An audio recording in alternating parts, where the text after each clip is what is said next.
Not that I might be live. Yes, hi, how are you? I hope you're well. It's Wellness Wednesday, and I can't believe it's mid-April already today. I think we're almost at the height of April, and the autumn breeze arrived back today, which I'm really grateful for.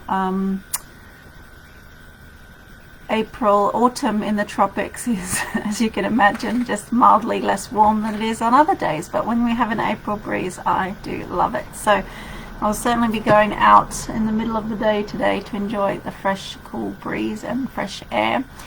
So we got back from camping on the weekend, and it was our first family camping trip, which was the girls loved it. I loved it. It was just a little bit hot at night for sleeping, so therefore my husband didn't love it just as much.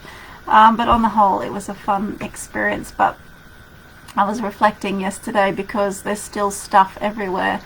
There's still camping stuff to be put away. Just got on top of the washing. There's still mess everywhere. And I thought to myself, what is this phenomenon where you leave your home for 2 days and you come back home and it takes you at least 2 weeks to put everything back to how it was before?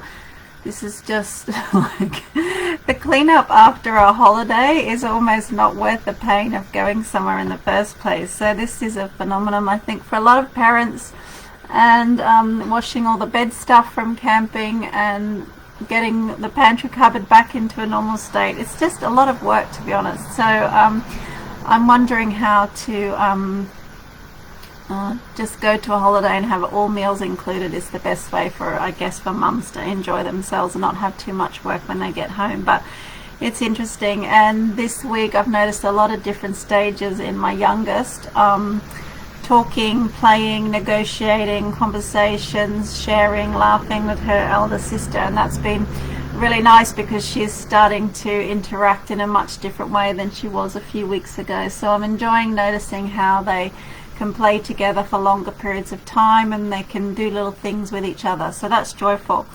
So today I thought I'd spend a bit of time talking about freaking out, because we all do it from time to time. It's not a secret that we have moments of freak out, and I'm sure you would admit yourself to having freaked out about things in the past. And today I've spent a bit of time calming down someone who was having a freak out, and so it caused me to reflect on when I have freaked out in the past, either in my personal life or my professional life, and what I've done about that since to understand it, because I think with self-awareness you can start to understand more what your freak out is related to. And sometimes we internalize our freak out, so we don't tell anyone and we're just quietly freaking out, and other times we say, oh my god, I'm freaking out, and you project your freak out and you tell everyone you're freaking out, and often some people will look at you like, what are you freaking out about? So then you feel a bit embarrassed about your freak out. But it is a normal emotion, and it is normal to kind of to move through it and to try and process it and make sense of it, but then understand it. So, you know, what I was thinking today is, okay, well, what does the dictionary say about freak out? Whenever I want to explore something, I go to the dictionary. So the dictionary says, what is a freak out? A wildly irrational reaction or spell of behavior. So each of us may have encountered things to freak out about. So we've obviously had an irrational reaction, and it is a spell in our behavior, and then later on you might not even be aware of the impact your freak out has had on yourself or on other people. So what is my advice now for myself when I'm talking myself down from a freak out, or I'm talking others down from a freak out? So there's 5 things that I've identified. So first thing I say to myself is, what is within my control right now? So that's the first thing. Number 1, what is it that I can control right now? So just to give you an example, after I calmed the person from freak out, I went downstairs, I tidied the kitchen, I stacked the dishwasher, I put the washing on before I came back upstairs to do this live, because I needed to change you know,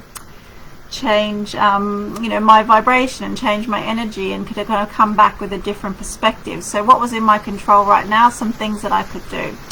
Number 2, let's not predict how things could fail, but deepen our knowledge of what success could look like. So if you're freaking out about publishing a book, or freaking out about doing something new in your life, obviously you can fail, yes, of course.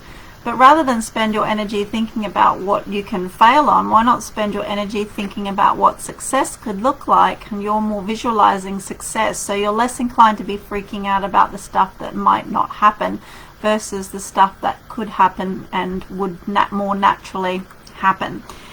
Number 3 is engage with groups or with people that have either done it before or care about you, and that's really important because they can help you feel more grounded. People who care about you will naturally want you to be grounded. If they don't care about you and they're judging you or they're frenemies, they would be looking at you, not wanting to calm you down and to help you feel grounded, but almost to fuel your freak out or to make you feel even more insecure. So it's more important to find people who help ground you and people who can care about you and people who have done it before to give you that sense of confidence or to provide some reassurance to you. Number 4, your concerns are probably valid, but you need to ask yourself, is this real? What can I do about it? What aspects of this can I solve? And what do I need to flag up? And who can I ask for help? So if you're freaking out about something in your personal or professional life, flagging it up to someone, a problem shared, a problem halved, may help you. But okay, what is it you actually want to flag up? What needs to be flagged up? What are the real rational concerns that you have that need to be highlighted to other people? And if you go through that little mental process, is it real? What can I do about it? What aspects of this can I solve? What do I need to flag up? And who can I ask for help? And that simple little mental checklist will kind of keep you kind of diverging off into tangents that, in a crisis state of mind. And then number 5 is to remember that life is a roller coaster. We know that. And so moment to moment, day to day, things will feel different. And what might feel like a freak out today may be completely normal and unfreak outable tomorrow. So, rather than give all your energy to the freak out moment, you won't have the energy for moving forward. So just think about, this freak out will pass.